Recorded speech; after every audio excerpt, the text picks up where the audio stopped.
Well, hello. Welcome to Supercharged Sunday, everyone, and Happy New Year. So excited to see you all. And I'm extra special excited today because I have a wonderful longtime friend, Mrs. Diana David Wu, or Wu David. I'm never sure which way to say it, is here with us all the way from Hong Kong. And this is so exciting because you're totally in for a treat today.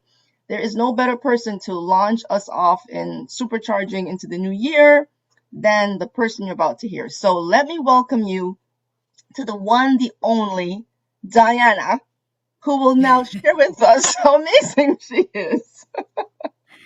Thank you, Emily. It is so nice. And you are the master connector because since we first met in business school decades ago, I remember every time you used to come to Hong Kong over the 2 decades I've been here, you would look me up for a coffee, or I think one time we went to a ball together. We did a So ball.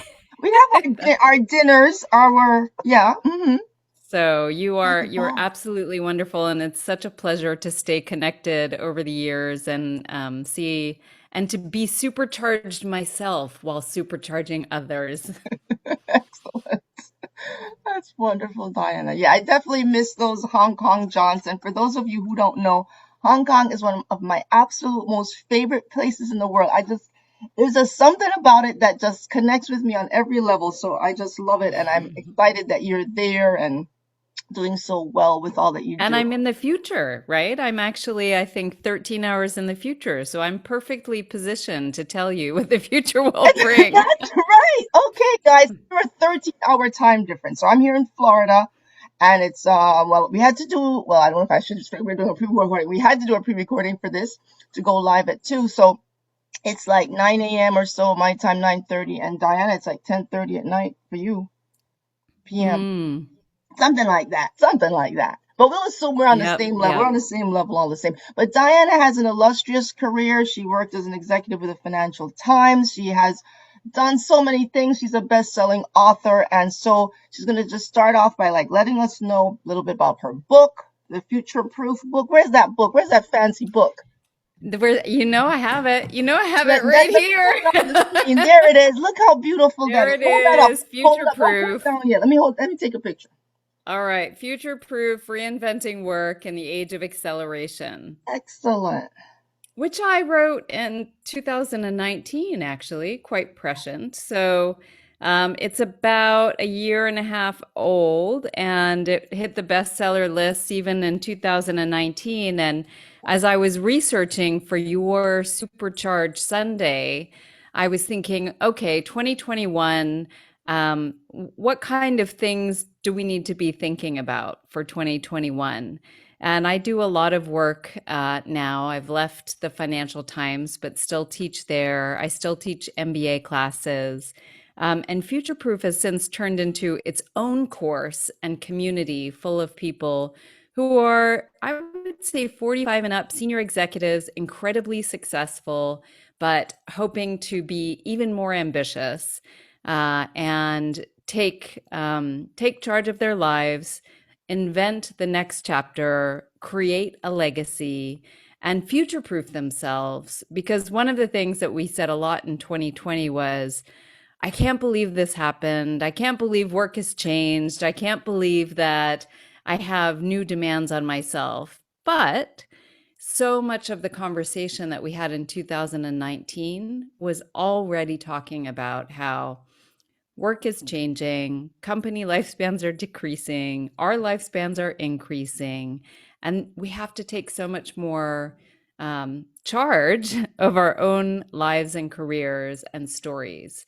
So, a lot of the big things have remained the same, but I think that this is, if anything, it was accelerating in 2019 and it accelerated even faster in 2020. So that really is it kind of like who could have predicted, or maybe that was the whole point that you cannot predict. So when you wrote that book, what was your inspiration to write the book in the first place? So I was teaching a lot of senior executives who were going on to boards and going into boardrooms, and I was fascinated by work. I've been a corporate manager and regional director most of my life. But so many people at that senior level were just not clear on what they themselves could do. And I think it's maybe because that's me, right? It's my age. I'm sitting there thinking, wow, I did all the things I was told. I studied hard and I went to a good school. And then I got a good job. And then fast forward. And now I'm thinking, but I still have like 30 more years to go and I'm not particularly fulfilled. And Hmm. this is me kind of in my corporate job thinking, and I don't know how many more flights I can take or hours I can work. And I just felt like I wanted more. And so that was the inspiration. I had so many people who were 55 and retirement age was 60, and they felt like they were just getting started. Yeah. And they would say, what should I do with my life? And I was thinking like, I'm teaching you how to be a good board director. I don't know what you do with your life. And half these people are incredibly successful. So I really did write the book thinking there are some people who seem like they have done interesting things. And I did a lot of research and I did 100 interviews and I wanted to see what the patterns were for people who were future ready. And I found them. I found them in terms of, I would say that the four things, the four really actionable in the middle chapters were about experimenting, reinventing, collaborating, and focus. And those are the four things for individuals to really invest in to be future ready. So, okay, so experimenting, collaborating, reinventing, and focus. Did I hear you correctly? Focus. And Yeah. so break that down a So little for us, please. So Those four. experimenting was about, especially for people who had gotten often stuck because of their success, or maybe just because they'd done the same thing again and again. And I've done more corporate than entrepreneurship, but as you know, I've also started my own companies. I've been an in the company entrepreneur. And even entrepreneurs get stuck, right? You do your company and then you build it up to a certain size, and then you're like, I'm not sure I'm interested in this anymore, but you're sort of stuck there and it's you do what you're doing. So experimenting was a way of building a muscle of taking risks in your own, I guess, with your own life and your own career.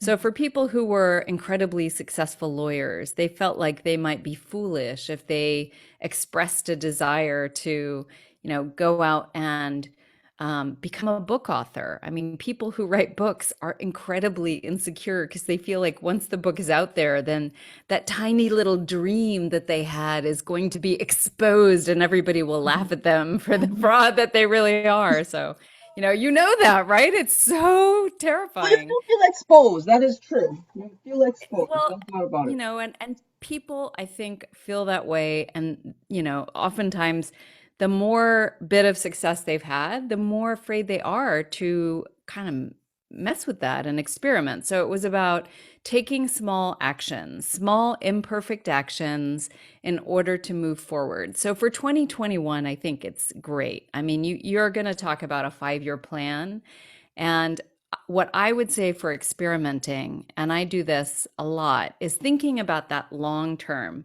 So mine was a couple of years ago, I decided mine was storytelling, and that was what I called a lighthouse.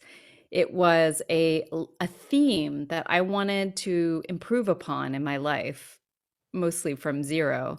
And that was what allowed me to filter my decisions and to proactively think about ways that I could experiment. So that's when I tried a TEDx talk Mhm. that I did a couple of years ago. Fantastic. And I wouldn't have said yes, but I had told myself I wanted to get better at storytelling. And that's when I decided to write the book. I've done so many things that have failed miserably.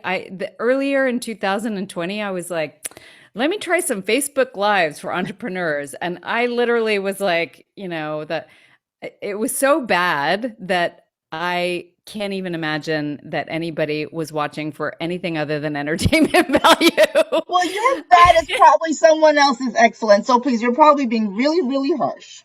No, no, no. It was like, oh, I can't get the computer to work. Let's get maybe, can everybody see me? It was like one of those, That's really. It was typical. That so, is us. but That's that was par an for the course. experiment. And, it was really, I learned from it. And I have actually never done a Facebook Live since then. Oh, come on. You got to come on back.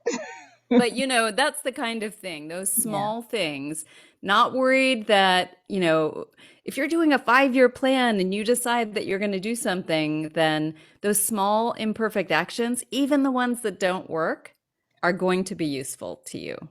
And Absolutely. you get to the end of the year and you look back and you think, "Oh my God, I can't believe, I know so much about video or about, recording on Zoom or doing whatever it is that you experimented with." So that is a big one, and a lot of people just don't have that muscle to experiment in small ways. And one of the things that I think is really important that goes along with that is reinvention, because there's so many people who aren't thinking about the fact that they have to reinvent on a pretty constant basis.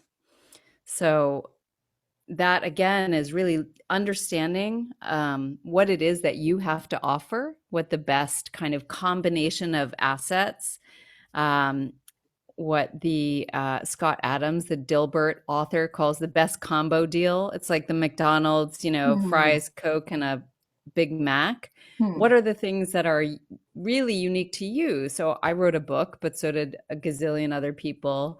I like Future of Work, so many other people do. But my unique history as a business person in Asia, for instance, has a certain color that makes it the best combination for instance, last year, or when the book came out, AARP invited me to talk about the future of work from the Asian perspective. Hmm. And so those kind of things as we go along, finding adjacencies to the things you have done. So if I've been in media for a lot of my life, and I worked for Financial Times, which is, at its beating heart, it was a newspaper when I joined it. And so thinking about the new things that you can do that are similar, and it's digital in some cases, but for me, in fact, it was, what do people who read the Financial Times look for? They're looking for information, they're looking for education. So that's how I launched the board director program in Asia for them. And then in that same way, we think about our own careers. How can we go from taking what we learned and applying it, maybe not in a totally new realm, but in an adjacent realm so that we can keep up with the times. So those two go hand in hand. And Diana, I really appreciate your choice and use of words. The words adjacent, the best combo. I know it's very intentional what you're saying, and the whole idea is that that specificity, if you will, is exactly, or that level of precision in how we communicate these thoughts are really essential as you hone down onto what is, as you say, your best offering that you can pair up or what you can present to people. And so I definitely, as I listen to you, I hear those keywords, and they really speak volumes, because those are the things people struggle with. They struggle with finding out, identifying amongst all the talents they may possess, which one should I focus on, or which one should I bring to the fore, or all the things you can put on the menu, what really should be there. And this is that paring down and that curation process is very challenging. It can take some people years. It all depends, and that's why guidance from people like yourself come in very handy, because that's what you're doing. You're saving them time. And I know for with what I'm doing as well, it's the same kind of concept. How do you save people time by bringing to bear your expertise on what they need? So that is very telling. So yeah, tell us the other two. So the collaborating and the refocusing. Collaborate Yeah, and focus. And in yeah. fact, I had a writing group, and so when I did the book, I tend to try to be very intellectual in my writing because I think it makes me look smarter, but it's not very helpful to other people. So my writing partners were great, and they would say, "But how? I don't care what you're thinking. I just want to know how to do it."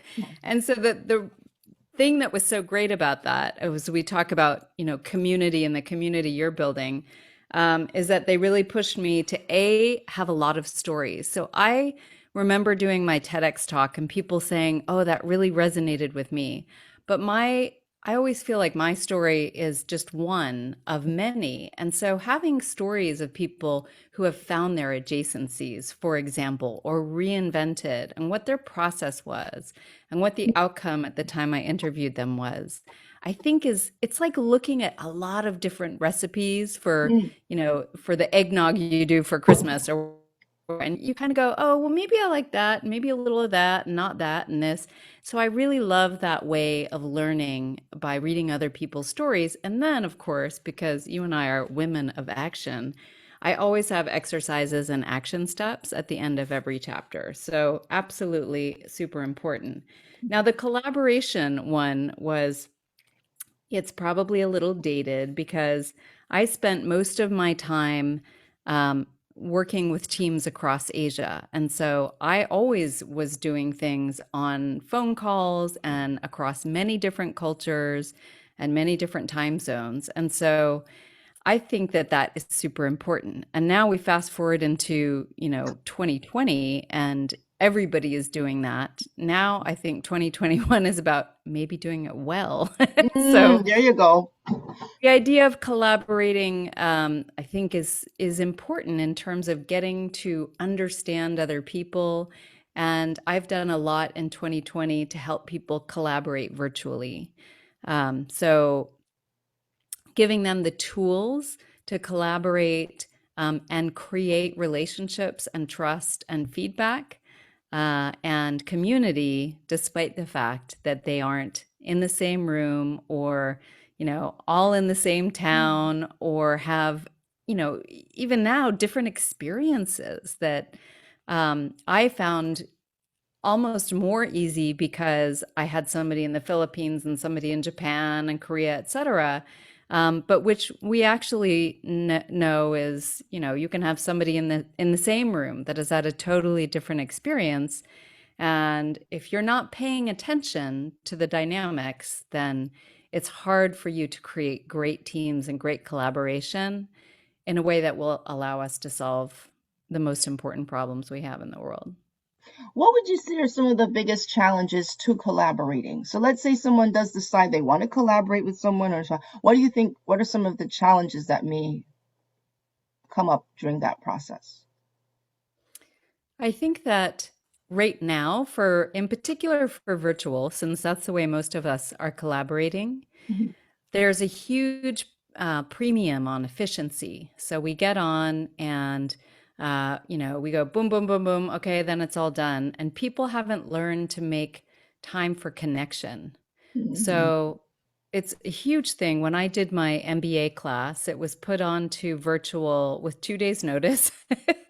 And we had an inkling, but they themselves, who are all managing other people, sort of executive MBAs and MBAs across the region and even the world, we would put into pairs and spend 5 minutes saying, you know, here's my name, look each other in the eye, say why they're there, and then have a reflection on what that person said to you, and then say thank you and come back. And those 2 minutes, who people feel like they can't spare 2 minutes, but those 2 minutes where we paired people off completely transform the energy in the room. And so those moments, or the moments when it's at the end of the call and you've seen it now much more, but doing things that are funny, or having meetings that aren't about work, or those kind of connecting moments. I think that those are things that we're doing more virtually, but to be honest, we weren't doing them that much in person either. And actually in board meetings, and then board training, a lot of the conversation was about how everybody was in their comfort zones talking about, for instance, in a company M&A or new prospects or whatever, all the things where people's no bad idea and Mm, nothing was a problem. And it didn't prepare us very well for this year of crisis when for almost all companies, it was either a crisis of taking advantage of opportunity or a crisis of managing cash flow. right, And right, I think that in those meetings, it would be like, oh, sorry, we didn't talk about strategy. We didn't talk about the uncomfortable topics. We've run out of time. So, we'll just do it the next time.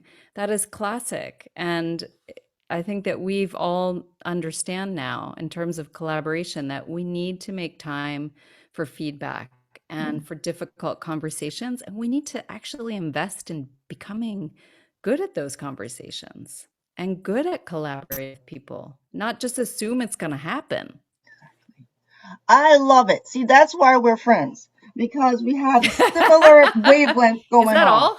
That's I thought one it of was my the dress that's sense. one of the reasons because not afraid of the challenge, and a lot of people are so afraid of the challenge, afraid of having their infrastructure tested, and so that's one of the things about 2020 that I absolutely loved.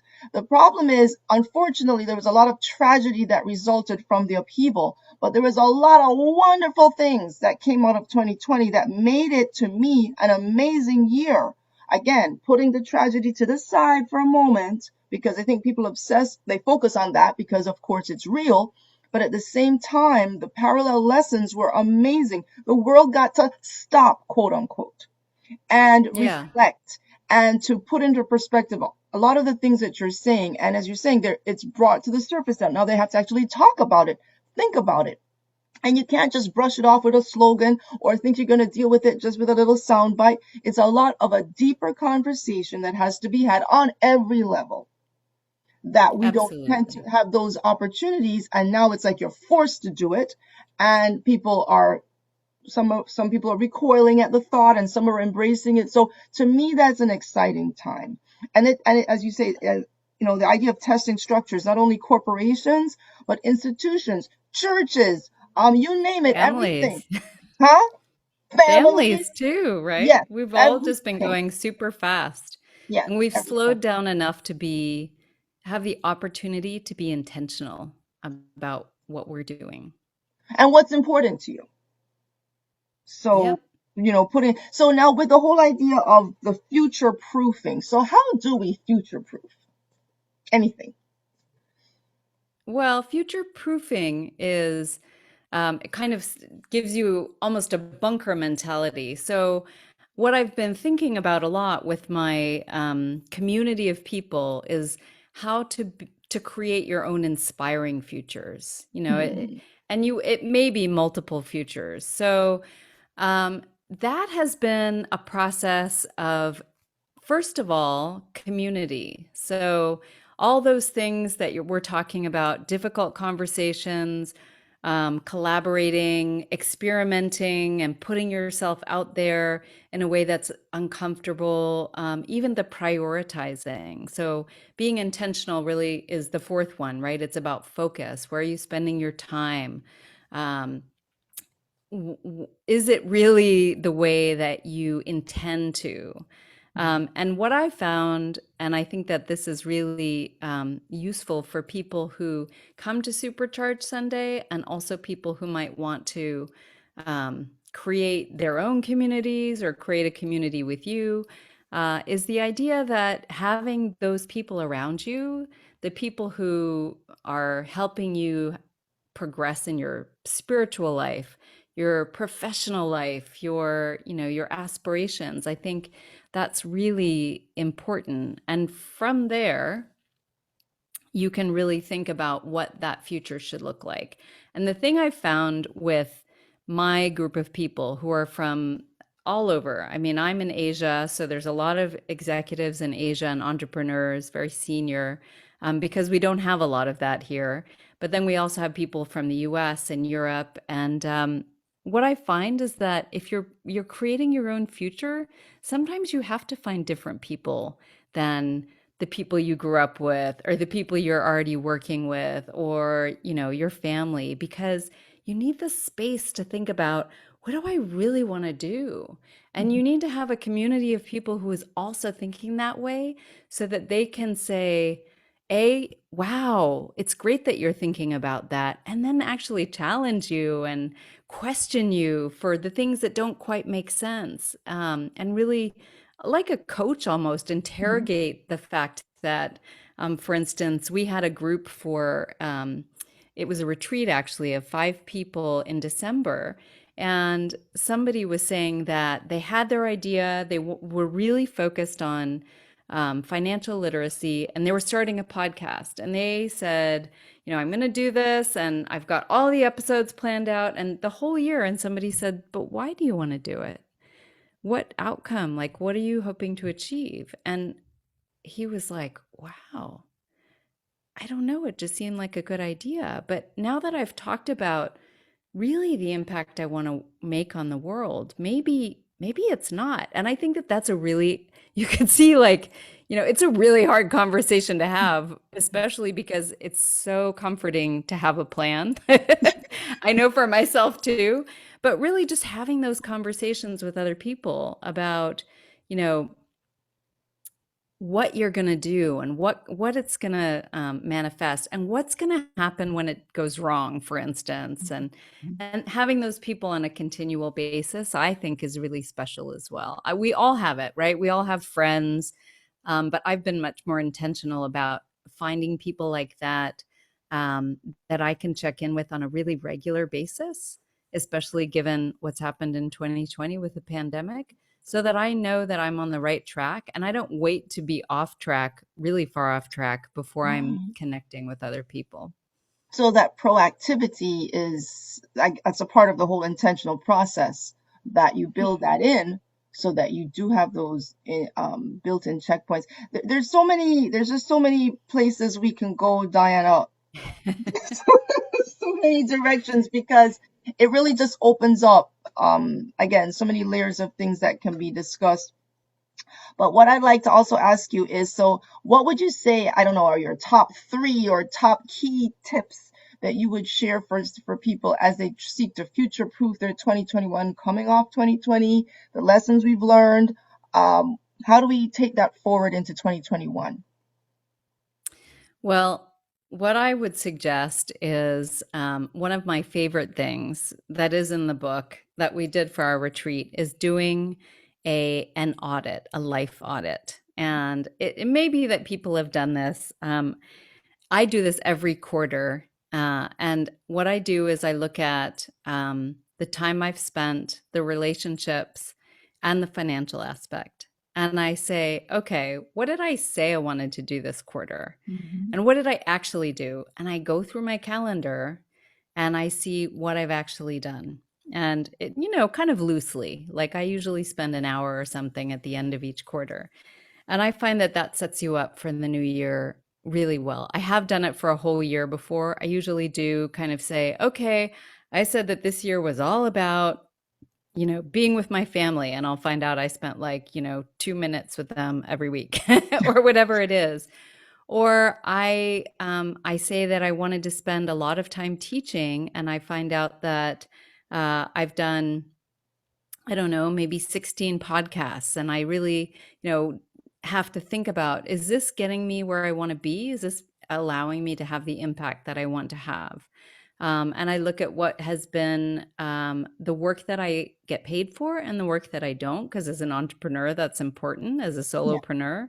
yes. And it also, sometimes it's okay. There's a lot of things that I do that I don't get paid for, but I also want to make sure that it's on track. And so that is one thing, this audit, that I think is super important.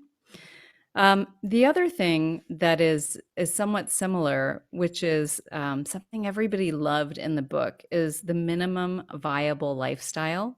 Mm-hmm. Mm-hmm. This is kind of like the financial audit, and it really is. I have a great blog on this. I can send you the link Yeah. about imagining your future. It's imagining the dream future you have, and then going and looking at what you have now and making those trade-offs. So thinking about, let's say you want to be traveling the world every other month. Okay, pandemic permitting. Maybe you're going to have your supercharged Sundays in, Morocco one day, and then the next month it's going to be in Tuscany, and, sign me up for that, by the way. Sign me So up. that, right? That's like the big dream. And then try to go to the opposite extreme, which is, what do you really need to do? What do you really need to have in your life right now? And so this is about, for example, one of the clients I had, she was a super high powered salesperson, and she really wanted to be a writer. Mm, And she was like, okay, what do I need? I need, okay, my kids are in college, so I need a one bedroom, and I need, enough to cover the rent and this much money. She planned it in really good detail. And then she planned what would happen if she didn't make any money at all and and she was like, I'll work in a 7-Eleven if I have to, and I'll make this much, and then I'll spend all the rest of the time writing. So that's her minimum viable lifestyle. And for her, it was writing. And then you can make the trade offs in between. Because what I find in the people that I work with is that everybody's scared of money. And either we have it and we're scared of losing it, or we don't have enough and we're scared we're not, but that it's just a really intentional process where you can get more clear on the trade offs. So, for example, another client who really wanted to go to art school, but would have to leave their job to do it, and was a CEO, said, oh, but my kids, they need to go to this, they're going to this expensive private school. And I said, well, what do you want to teach them? Like, they could go to a regular school, and you could go to art school, and you would be around more, and you would be living your dream. And so that was a little bit of that conversation of minimum viable lifestyle in order to achieve your dreams. mm. Wow. So you sit down and write down imagine your future, and you sit down and write down the minimum lifestyle you need, and then you start filling in the gaps. Okay, because dreams don't just happen because you have them. It happens because you have a plan, really. And Yeah, absolutely. And the minimum viable, I mean, I think that there's a lot written about, financial independence. And I'm not one of those people who's advocating like um, buying, one pair of flip-flops every 5 years or whatever. I don't like, I know in the US there's all these blogs about that. I'm just, it's all about the truth, really. I'm always trying to get to the truth, which mm, allows us to get beyond our fears. So, wow. life audit. I know I'm starting to sound like an accountant, right? No, no, Minimum but that's viable good. lifestyle. Yeah. Minimum viable lifestyle is from minimum viable product. It's that Hmm. idea that we have a minimum, a sort of minimum test case that we can try out, and then we build from there. Yeah. And then the last one is really looking into the future. And this is something that I do with my corporate clients, and we have a whole chapter on it and in foresight. And I spent most of my life doing strategic planning, so it's very much in my blood. And that is a fun exercise, which is writing headlines for 10 years into the future. Mm, So you're going to do 5 years with Supercharged Sunday, and I think that's great. 10 years allows us to forget all the incremental stuff that we're looking at. It's not I'm going to lose, 5 pounds. It's about things can be fundamentally different. mm, And then what needs to happen in between to prepare you for 10 years from now. So, for mm, example, in 2019, somebody would say, who's a lawyer, and I have a number of clients who are lawyers, would say, I don't know if the legal profession will be as it is today. There will be none of these associates who are kind of going through, none of the paralegals who are going through. So what does that mean for my job? I'm not going to be going through all these documents anymore in 10 years. What kind of capabilities do I have to start to upskill today in order to be great in my law practice in 10 years? And it's much more of the human skills, it's much more of the thought leadership, connecting the dots, that kind of thing.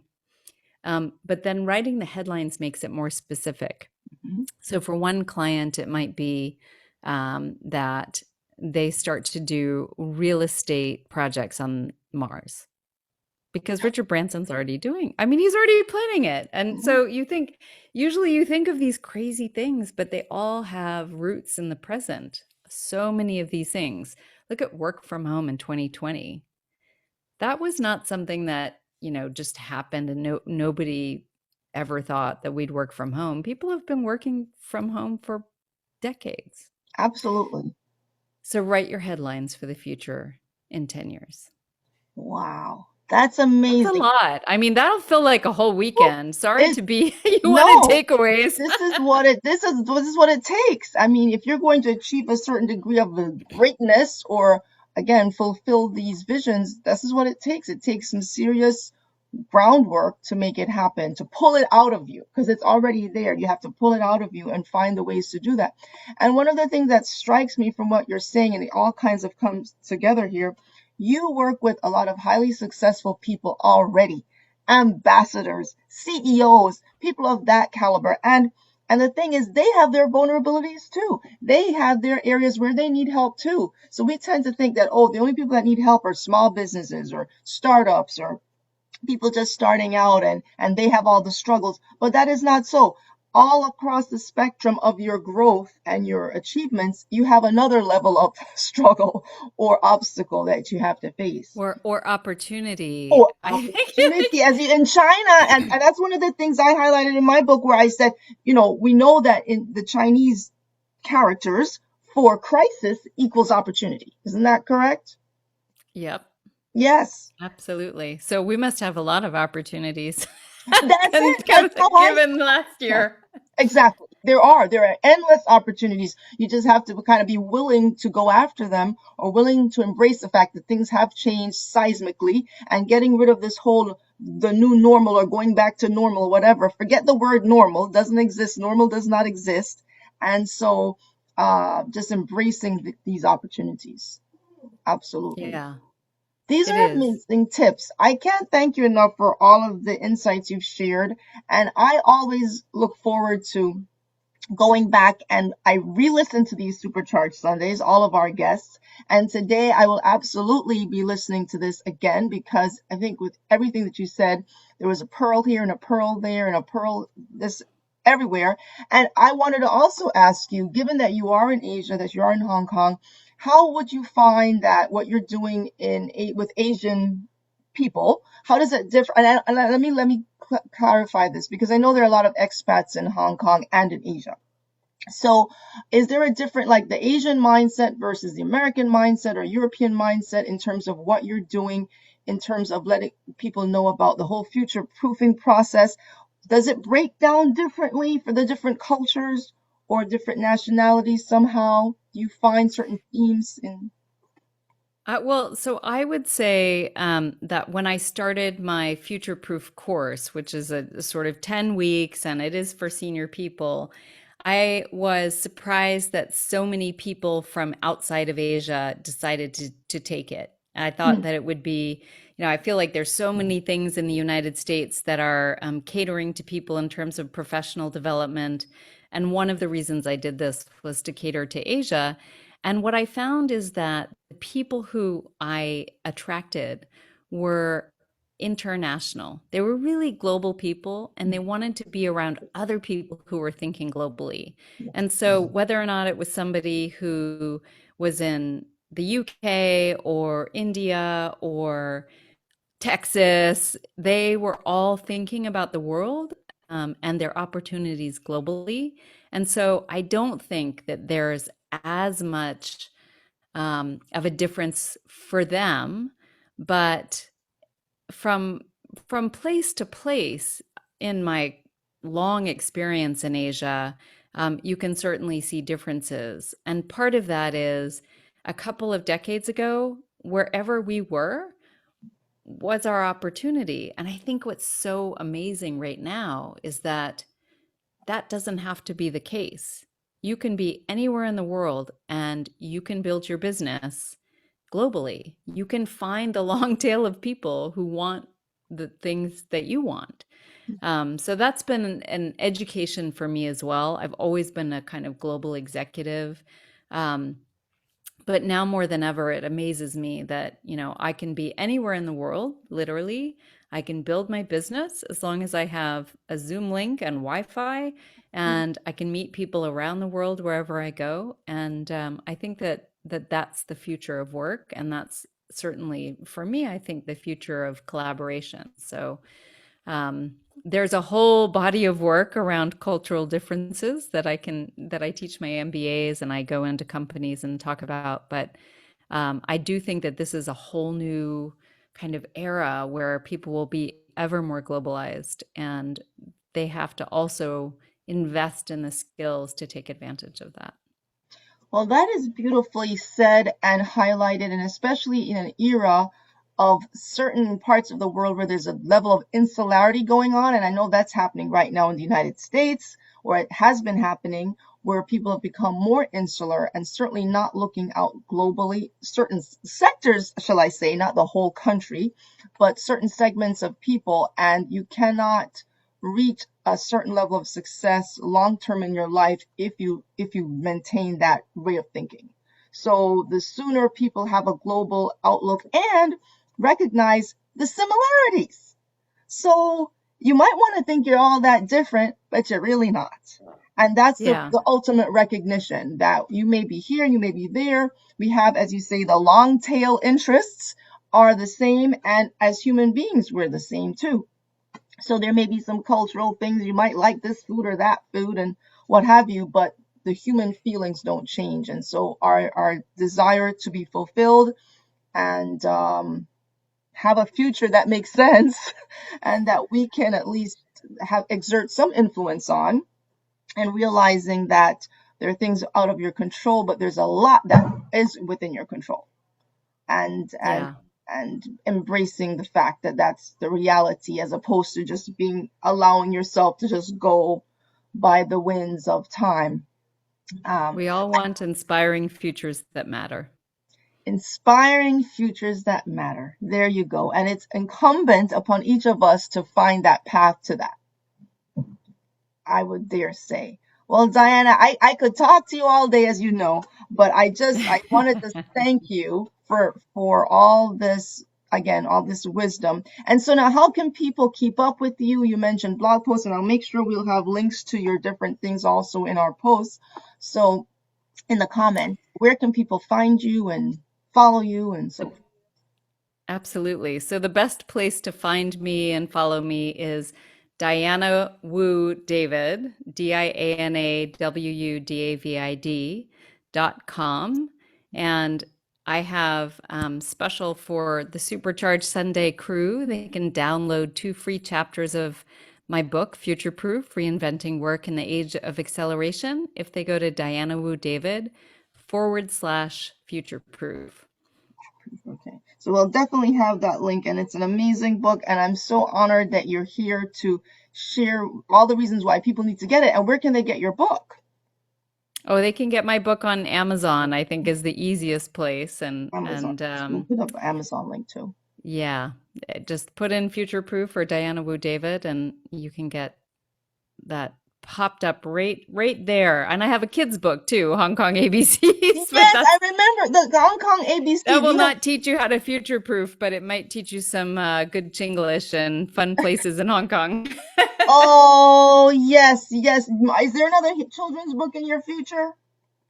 My kids are really getting older, they're 14, 13, and 10. And Oh, so I yeah. am so excited about my work with adults right now that I think I'm going to let them continue on writing, teenage books, etc. But never say never. That's true, because it's interesting that you've mentioned that, because one of my future projects is a children's book. So we're going in different. Wonderful. Yes, I definitely see that. Because, well, one of the things I want to do before we go, I want us to hold up our respective books because we're going to be matching. Let me see if I can find mine. Oh, that's a great idea. Let's see. Oh, I have the one with all the tabs on it. I need to do one without all the tabs. Hold on, hold on. Ah! Oh man, because that's right. I study my own book like a little textbook. Oh, this has tabs too. Oh well, they all Oh, have well, tabs you're a much better student. Mine has zero tabs. because you know this stuff already. Okay, wait, hold on. Oh, I love that. wait, But you're back. There you go. it's dying in my background. Let me put it like this. Wait, hold on. I gotta take a picture. Hold on, everybody. I gotta multitask. Okay, wait. This is kind of looking funny on my side. Yours looks really good. No, it looks great because of the tabs. Excellent, excellent, excellent. Thank you. Yes, definitely pick up Diana's book and follow her. The wisdom continues. And so, Diana, we have to do something else going forward. We're definitely going to do it where you have people can go more in depth, learn more in depth about what you're doing, and we have a collaboration that we can present to That sounds good. the world. 2021, one of our goals will be to do a collaboration between Hong Kong and Florida and between supercharging with Emily and future proofing with Diana. You got it. Look forward to it. You proclaimed it into existence. It's spoken. It is. It is, and it will be coming. So you guys stay tuned for that excitement. But Diana, again, I can't thank you enough for staying up so late over there, the other side of the world, and sharing all these magnificent insights with us today. I know it's going to be a blessing to everyone that hears it because it has been one to me. And so I know it's going to be amazing, amazing insights and a refreshing perspective. So thank you My pleasure. so I can't wait to much. hear all the rest of the sessions. It's going to be great. Thanks so much, Emily. Yes. And then people, you have comments or questions, just put them in the links. We'll be going back and looking at them and connecting with you and sharing this with the world. So everybody stay supercharged and have a wonderful week ahead. Okay, let's see how this works.